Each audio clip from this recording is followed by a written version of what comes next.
এই ভাই হযরত ভাই, সালাম আলাইকুম। ওয়ালাইকুম আসসালাম। হযরত ভাইলা তুমি? কি ব্যাপার? তোমার চুল দাড়ি সব সাদা চুল দাড়ি কালো হয়ে গেল কি করে? তুমি তো সব পাকা চুল দাড়ি ছিল যে? ব্যাপার কি? আরে কালি করছি কালি। তাই নাকি?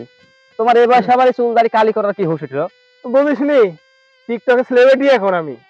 হাজার হাজার লোক দেখে, গোটা বাংলাদেশ, গোটা পৃথিবীর লোকে দেখে আমার। তুমি আবার সেলিব্রিটি হইছো? হুম। টিকটক সেলিব্রিটি বুঝিসনি? ও। তুই আমার ভিডিও দেখিসনি? হ্যাঁ, হ্যাঁ, হ্যাঁ, হ্যাঁ, এত ভাই মানুষ দেখেছি, দেখছে দেখেছি। আর তুই দেখিসনি? এটা তো দেখনু সেদিন। হ্যাঁ ওডি। ওই যে তোমার ওই বাড়ির ভিডিওটা, তারপরে আরেকটা ভিডিও তো দেখলু ভাই। ভাই ভালো, খুব ভালো হয়েছে। আর আরেকটা ভিডিও ছিল যে ভাই, যে ভাবির যে ডোলানিটা দিল না? ওই ভিডিও তো সেই হয়েছে ভাই। ওই তো মেলা ভিউ দেখনু। যা, তোকে আমার ভিডিও দেখা লাগবি না। কে ভাই রাগ হইলো যা। নাকি? যা ভিডিও তো তুই ভালোই ছিল। আমার ভিডিও তুই লাইক কমেন্ট করা লাগবি না, যা। হযরত ভাই, ওই যে ভাবির যে মাজার ডোলানিটা আছে না? ওটা একটু ঘষাঘষি দিলে কিন্তু সেই হবে। গেলাম।